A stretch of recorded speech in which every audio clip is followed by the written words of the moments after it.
Muslims, but also to the Muslim criminals, as they too enjoy political patronage and protection from prosecution, arrest, and police investigation under political pressure.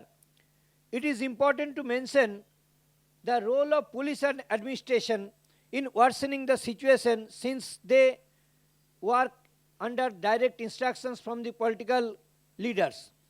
In addition to being extremely corrupt, the police often form an intermediary of a criminal nexus between Islamic gangs engaged in nefarious activities, from smuggling to terrorism, and the political leadership that needs support of such criminals to garner Muslim votes.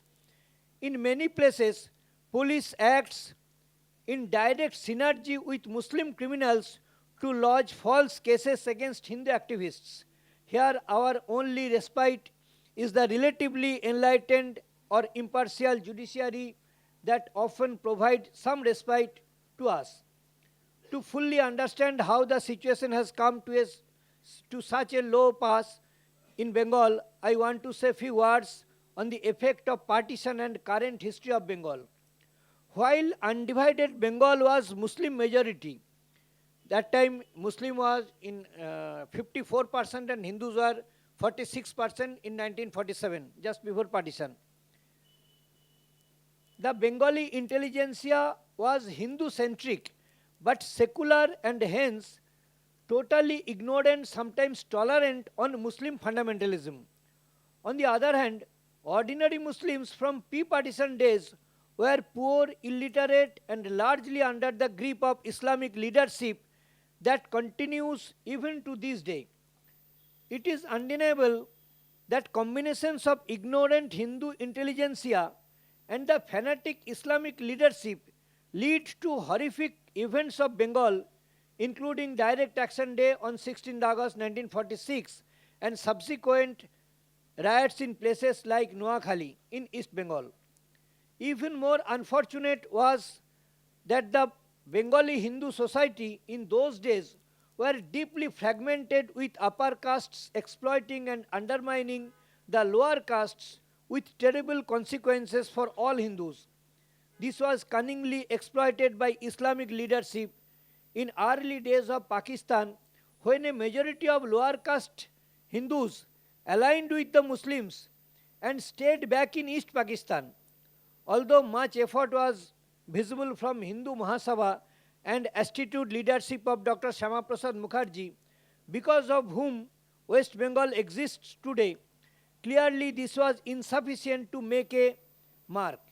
Subsequently, as atrocities on lower castes grew, the Bengali Hindu upper caste deserted them without providing a leadership role and consolidation of Hindus against Muslim aggression in East Bengal or later on East Pakistan. Unlike India's western frontier, there was no exchange of population in the east, leaving a large Muslim population in rural Bengal, that is rural West Bengal. Subsequently, while Hindu populated areas of East Pakistan were de-Hinduized, the Muslim population continued to grow in West Bengal. However, this did not immediately lead to current crisis, but a series of monumental blunders by post-partition leadership in controlling Islamization in West Bengal lead us to current mess.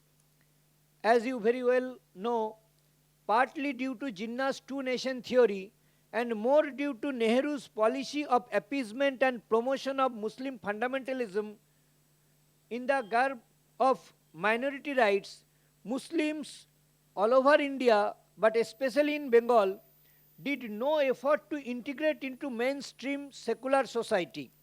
Subsequently, Nehru's strong apathy towards Bengal, because of his rivalry with Netaji Subhash Chandra Bose or for other reasons, followed by the rise of communist ideology in Bengal. Actually, the rise of communist ideology also got direct support from Nehru family and Indira Gandhi. Via Moscow, there was some treaty or unwritten treaty in Moscow, for which in academia and in media, communists got all support, direct or indirect, from Congress government in center.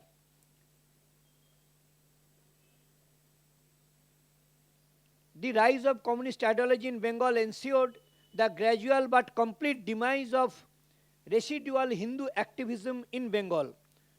By this time, Dr. Shyama Prasad Mukherjee was also murdered in Kashmir. Therefore, there is a total vacuum in the Hindu activism in West Bengal. Consequently, Islamic fundamentalism grew unchecked in Bengal, and the situation worsened with influx of both Hindus persecuted in Bangladesh as well as Muslim infiltration into Bengal. The situation was further inflamed with foreign intervention, be it via influx of Saudi funds to promote Salafist forms of Islam, or intervention by Pakistani and Chinese interest groups to incite Islamic terrorism through eastern frontier. The genesis of Hindu Samhati can be traced to the aforementioned events as well as the eventual failure and near complete eradication of grassroots organization affiliated to either Sangha Parivar or other Hindu organizations in Bengal. By the early 2000s, most Hindu activists had disintegrated into various political platforms in absence of a strong Hindu resistance organization, seeking whatever protection they could get from them, which was minimal or absent in most cases. It reached a do-or-die situation for Hindus in many parts of Bengal. That no political platform could save the eternally divided Hindu society became even clear with the rise of Trinamool Congress by Mamata Banerjee, by which time Bengali Hindus had already experienced the Congress and CPIM with utter disgust. It became an absolute necessity to first recognize that Muslim aggression is an existential problem for Hindus that could not have a purely political solution, and secondly, to provide a non-political platform to persecuted Hindus of Bengal to rise against ever-aggressive Islamism. This was and remains to this date the cornerstone of Hindu Samhati movement, that is to remain non-political or non-partisan. The rise of Hindu Samhati was further necessitated by two additional factors. First was the partisan role of the media, which in collusion with the politicians suppresses incidents of atrocities by Muslims upon the poor and weak Hindus, and especially SC/ST Hindus, thereby creating a facade of peace and harmony that is virtually non-existent in rural Bengal. Second was the passive to outright harmful role of the intellectual Bengali elite that had hijacked the public discourse and worked in tandem with media to completely suppress Islamic aggression from public view. However, in spite of the tremendous disadvantage, I am very happy to say that Hindu Samhati today is a success story. Our motto, which is courage, strength and action, defines our movement to build a direct grassroots non-political Hindu defense solidarity movement in Bengal and in eastern India. Thanks to our team of dedicated volunteers and enthusiastic support of ordinary Hindus, we made significant achievements that even the mainstream media is now forced to admit. Hindu Samhati today deploys an immediate, rapid action team of volunteers after verifying authenticity of a crisis call and follow it up with a fact-finding team to document the incident and spread it across Bengal, India and worldwide.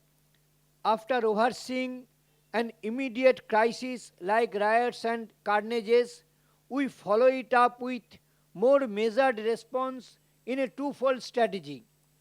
On one hand, we need to engage the administration, petition the police for prompt action against Muslim criminals, or in many cases appeal to the women's rights groups or SC/ST commissions wherever appropriate. In many cases, we have to approach the judiciary for intervention and relief as well. On the other hand, we must also attend to the needs of the poor persecuted Hindus, help rebuild their lives, provide medical assistance to our activists injured by Islamic attacks, and organize legal assistance in procuring bail, representation by lawyers when false cases are slapped by the police under pressure from Muslim groups, that is via political leaders. In almost all cases, our success depends on how fast and wide can we spread the information whenever Hindus are under attack, since media censorship of Hindu persecution hurts more than the Islamic attack itself. To that end, we typically receive enormous support from our supporters who call the administration to do their duty and offer protection towards the Hindus and Hindu activists. And I am happy to share with you that due to our continuous activism, in many cases, the police have turned from oppressor to our supporters. Due to our continued solidarity with persecuted Hindus, many Hindus have refused to flee and are fighting in their ancestral lands in a do-or-die battle. Many Hindus have successfully resisted encroachment of their land and properties by Muslim goons. In border areas, Hindus can today perform Hindu religious festivals like Durga Puja and Ram Navami rallies with honor and pride that would not be possible otherwise. All this is possible due to the enormous love and support that our volunteers enjoy from the distressed Hindus as well as their well-wishers here and worldwide. Hence, I request you all to actively follow our website, Facebook and Twitter postings and help us bypass the mainstream media and reach out to all our supporters in every corner of the world. A core area of our activism is the protection of Hindu women and girl child's honor from love jihad. For this, we employ a twofold strategy. On one hand, we take help of the distressed victims' parents to rescue the girl either directly by our activists or via judiciary and police via social activism, and the case of Tuktuki Mondal that received worldwide publicity attests to our efforts. On the other hand, we empower Muslim women who are under severe oppression and seek Hindu household to escape Islamic persecution by facilitating their marriage with a suitable partner. In many cases, we have to bear, that is Hindu boy. You can say it as some media story already came, they are termed it as counter love jihad. In many cases, we have to bear all the expenses, perform legal paperwork, and help them resettle and start a new life. These women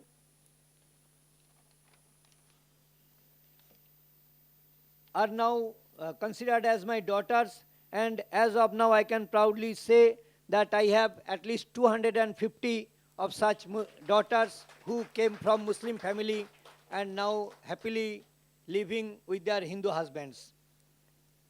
Before I end, I would like to take a few more minutes to inform you of our future plans. Today, Hindu Samhati has reached all the 22 districts of Bengal and made enormous contribution to the condition of Hindus especially in Muslim-dominated areas of Bengal. We have many victories. Our success is resounding, and even our enemies acknowledge us as the first line of defense of Hindus in Bengal. The concept of Hindu defense groups, started in rural Bengal, is gradually spreading to the suburban towns too. But we must ask ourselves, how much have we succeeded? Have we stopped persecution of Hindus by an ever-aggressive Muslim force? Are Hindus returning to their ancestral homes they left when driven out by encroaching Muslims? Is the honor of Hindu women secured? The answer is sadly a big no. Yes, we have been able to reduce the atrocities but not stop them completely. In fact, we are far from it, but our goal is to stop it completely and then reverse it.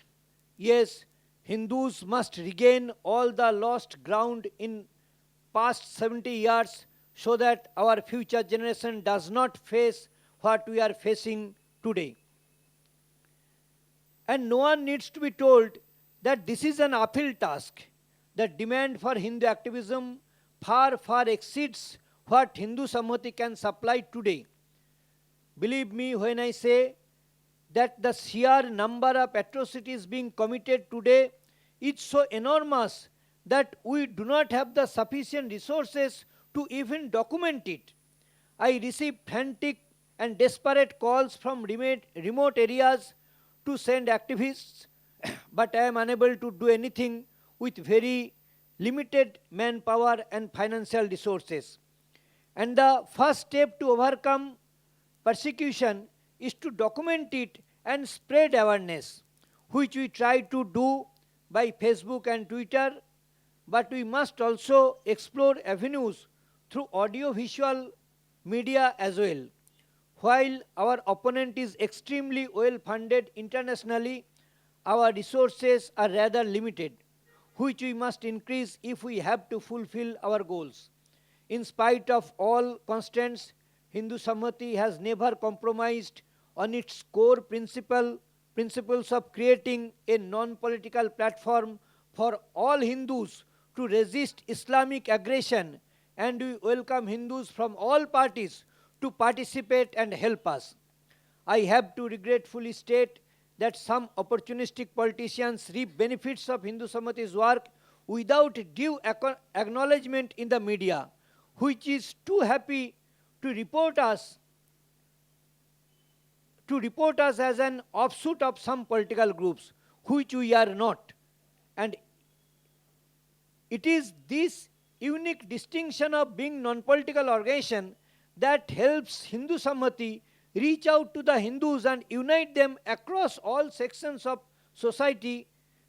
Bengal has a strong undercurrent of Hindu religiosity from the time of Rishi Bankim Chandra, the author of Bande Mataram, and has produced prominent leaders like Swami Vivekananda, Sri Aurobindo, and organizations like Ramakrishna Mission, ISKCON, and Bharat Sevashram Sangha. Sadly, due to decades of communist rule and the ensuing decadence, most of these organizations have deviated from their core philosophy of fearlessness and truthfulness in their actions. In spite of full knowledge of the situation with their counterparts in neighboring Bangladesh, our religious organizations refuse to acknowledge the existential crisis looming in Bengal. Perhaps they are afraid of losing followers, I do not know, but Hindu Samhati strongly believes in the unity of Hindu and Hindu religious organizations, and we strive to bring all Hindu spiritual movements into the path of resistance, self-defense and resistance. And this includes bringing together many traditional, folklore-based but disorganized Hindu spiritual groups. Without this, we can only delay our demise but not reverse our historical loss and completely secure our future. That is all. My thanks to all of you. Now, if you have some questions, surely I will try to respond in my unequipped English.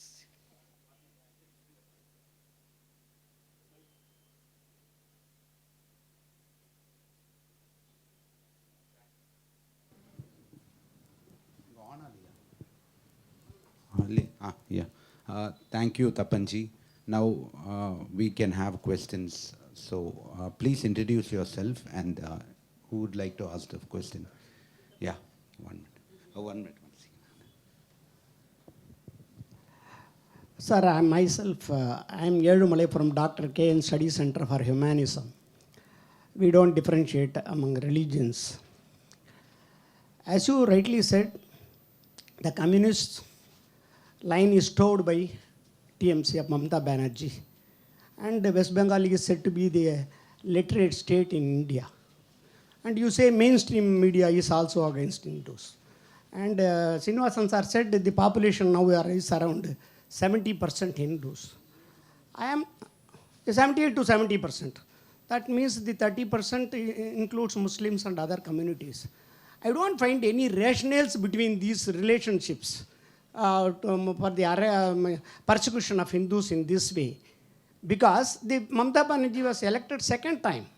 If it is true, BJP should have got the lead and then got the votes. Yes, your question is very relevant, particularly.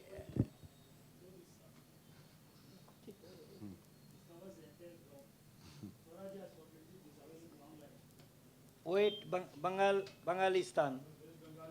Yeah. However,